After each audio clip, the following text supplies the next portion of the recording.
Hi friends, my name is Kayla Rain and today I'm doing my wrap up for the month of January where I read a total of 18 things. So in January I read 7 physical books, 7 audiobooks, 2 graphic novels, and 2 advanced reader copies. My average rating for the month was 3.9, which I consider really excellent. I think that means that I had a phenomenal reading month and I enjoyed most of the things that I read, and that is true. I think I only had one read that was below 3 stars and it was fairly close to that 3-star mark, which I consider a pretty solid read. I was very happy to dive back into fantasy books primarily, and that was the majority of what I read this month, and I thought that that was pretty fantastic since that was the goal I wanted to set for myself anyway. And of the 6 books that I intended to read in January, I ended up reading 5, and one of them I started and DNF'd because it just wasn't for me personally. So overall, a really solid reading month, and I'm going to jump into the books that I read, starting with my TBR picks that I had selected for January. So the first book that I read in January was Shadow and Bone by Leigh Bardugo. This is the first book in the Grisha trilogy. It is a YA fantasy that follows a main character named Alina, who at the beginning of the book is completely powerless, and then she discovers that she actually does have some powers that could possibly end a really big problem in her country, and that is how this storyline sets off. I buddy read this with Alexis over at Shelf Life Extension, and we both enjoyed this.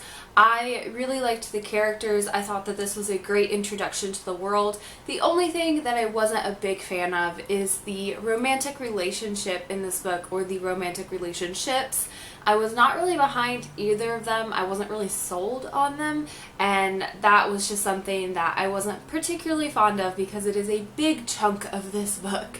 And I also found myself not being able to believe one particular storyline in this, which I can't talk about because spoilers, but if you would like to have a discussion about that, I would be more than happy to do that in the comment section below, so feel free to hit me up there. But overall, this was a pretty solid start to a series or a trilogy, and I ended up giving it a 3.5 out of 5 stars. Next, I picked up Siege and Storm by Leigh Bardugo. This is the sequel in the Grisha trilogy, and I enjoyed this one so much more. I thought that this was so good. I really enjoyed the introduction of Nikolai as a character. Other than that, I'm not going to say much because spoilers, obviously, but I thought that this one was a really great building block on the first one and much more enjoyable. I ended up giving this a 4 out of 5 stars. And finally, I have Ruin and Rising, again by Leigh Bardugo. This is the conclusion to the Grisha trilogy, and this one was the best by far. I really loved the action throughout this book. I think that's something that the other 2 books were lacking a little bit of. There was a lot of action in the beginning, a lot of waiting in the middle, and then all of the action at the end, which in itself wasn't a big problem. It was still interesting. Her writing style is still really great, but this book had quite a bit of action throughout, and that just made it really fast-paced. I think I completed this one in 3 days, which I read this the most quickly, but it's the longest. I really enjoyed the ending, and I just thought that this was a great conclusion to the Grisha trilogy. I ended up giving this a 4 out of 5 stars. And for anyone who is curious, I am 100% Team Nikolai. I love Nikolai, he's amazing, and I'm not necessarily Team Nikolai and Alina. I'm just Team Nikolai in that I love him and I want an entire book series on his point of view because I adored him as a character. The next TBR pick that I picked up was The Power by Naomi Alderman. This is an adult speculative fiction. I originally thought it was sci-fi, but it is not. It has some sci-fi elements, but it is definitely speculative fiction. And I want to say that this was a good book, but I didn't enjoy it in the sense that it was entertaining to read. I enjoyed it in the sense that it made me think a lot about what it had to say. It took tropes and also real-life sexism that we see and turned it on its head entirely and had an entire discussion throughout the whole book about that, and I thought that was so brilliantly done. This is told from the point of view of a historian, a male historian, who's writing a book to try to show the world that shift from a patriarchy to a matriarchy after the women in this world get the ability to control electricity, and then seeing that shift and how the world changed. And just the overall discussion of this book was so fantastic. I really loved it. However, I do want to put a content warning for violence, both physical violence and sexual violence. This book is riddled with it. It is so full of that and so difficult to read at times. So I did want to put that out there, and that's another reason why this book wasn't enjoyable on the entertaining side, more on the thoughtful side, and I thought that was really important to point out, because this is not a book that I read and I was just like, oh, that was so fun. I was just like, that was very thoughtful yet horrifying. So I ended up giving this a 4 out of 5 stars, and this was a book that I actually listened to on audio. Lastly, for my TBR picks, I picked up Tess of the Road by Rachel Hartman. This is the first in a series, I believe, from Rachel Hartman, but it's set in the same world as the Serafina novels. So if you've picked those up, this is set in the same world, and we actually do get to see Serafina again, which is fantastic. This is a YA fantasy, and it was pitched to me as a YA fantasy dealing with dragons, but it kind of deals with dragons in the same way that Serafina deals with dragons, so not really. It definitely takes a new look at that myth and lore like it did in Serafina, and I think that this book was really intelligently written. It is a really great character study, and that was where this book kind of fell flat for me. When I pick up a fantasy, plot is so important for me, and there is definitely some political elements in here that drive the plot along, but mainly this is following the main character Tess around and just kind of seeing what she does, which, if you are really into immersive character development and a character-driven fantasy, I think that you will absolutely adore this book. But for me, it just didn't quite hit the mark. So I ended up giving this a 2.75 out of 5 stars because, again, it was written really beautifully and the characters are great and the world building and politics behind it are great, but it was just really lacking in plot. And for fantasy, that's super important for me. Next, I picked up Rebel Belle by Rachel Hawkins. This is the first book in the Rebel Belle's trilogy, and it is a YA fantasy set in our world that follows the main character. At the beginning of the book, she is just your typical cheerleader, prom queen, student body president, like has her whole life together and has everything planned out. But then she accidentally runs into a murdered janitor, absorbs his powers, becomes a supernatural bodyguard for the dude in her school that she hates the most. And that is how the story kicks off, and it kicks off with such a bang. This was such a fun novel. It is super witty. I think that if you're a fan of Buffy the Vampire Slayer, that you could definitely get behind this. It has that supernatural, whatever type of vibe to it, and the dialogue is so fantastic. However, this is a book that a lot happens at the beginning, there's a lot of waiting in the middle, and then a huge action scene, and then completely nothing after, a little bit of a cliffhanger. So that is the one downside to this. It's pretty quickly paced because of the dialogue and the characters, but again, a big waiting game in the middle. So I ended up giving this a 3.75 out of 5 stars. Then I picked up Miss Mayhem, which is the sequel in the Rebel Belle's trilogy.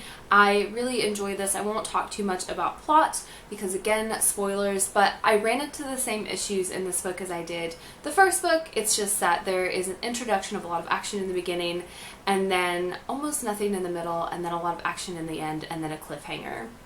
I did really enjoy this book for the girl power and the female friendships. I think that that's something that this trilogy does really well. There's not a lot of girl hate, and if there is, it kind of gets resolved, which is really fantastic. And I ended up giving this installment a 3.5 out of 5 stars. And finally, I picked up Lady Renegades, which is the conclusion to this trilogy, and this one was a little bit of a letdown. I thought that this was actually going to be my favorite out of the 3 of them, because of the build-up. I am a sucker for female friendship and girl power, and this book was chock full of it, which was really fantastic. I absolutely loved that. But then the ending was very anticlimactic and such a letdown for having 2 previous books where there was so much action at the end and so much going on to just have it fall a little bit flat.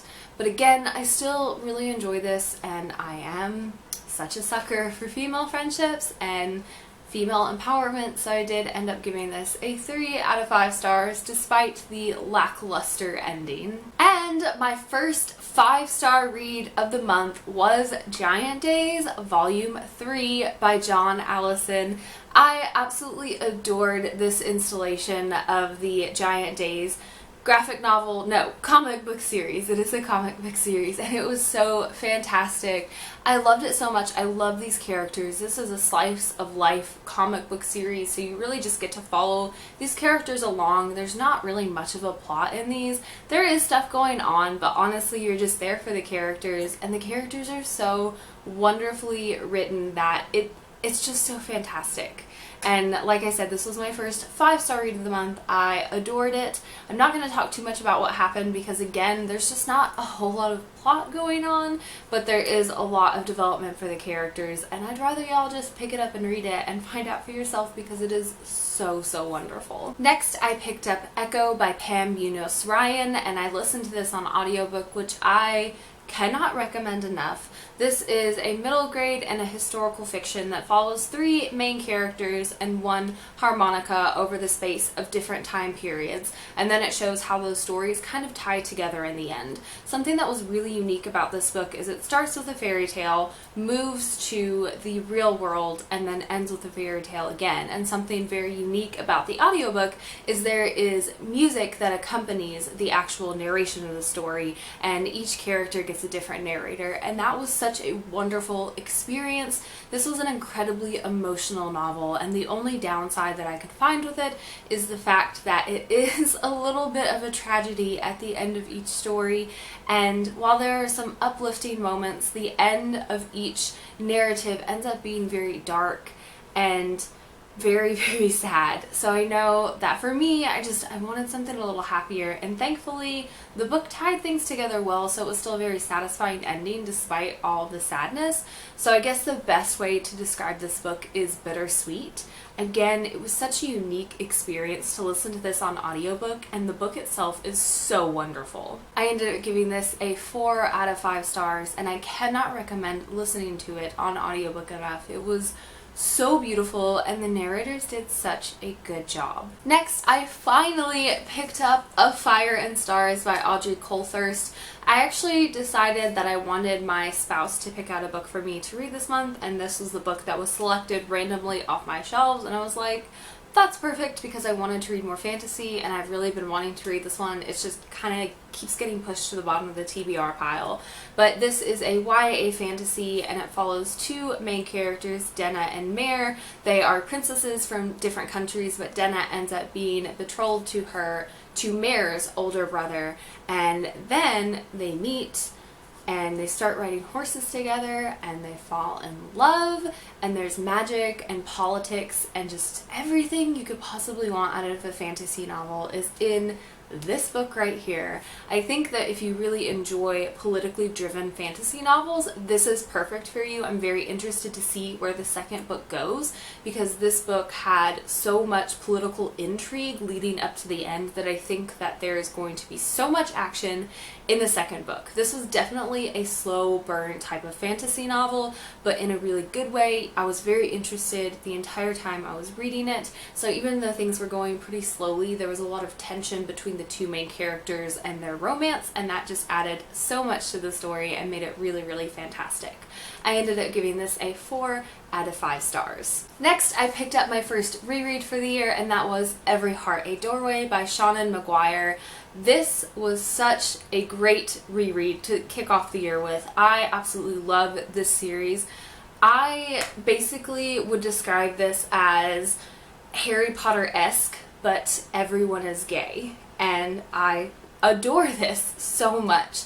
So this first novel actually follows a main character named Nancy, and she ends up going to this school for other children like herself who end up being able to go to alternate universes but somehow find their way back into the real world. And I say real world loosely. And this book just has that boarding school element, that magical, dark, mysterious element to it, and it has fantastic representation within its pages. The main character of this book is asexual, and her sexuality is explored explicitly on the stage, which is really fantastic, and more than I can say for other magical stories set at boarding schools that are dark and mysterious and whimsical, and this book gets all the points for that, whereas others just don't.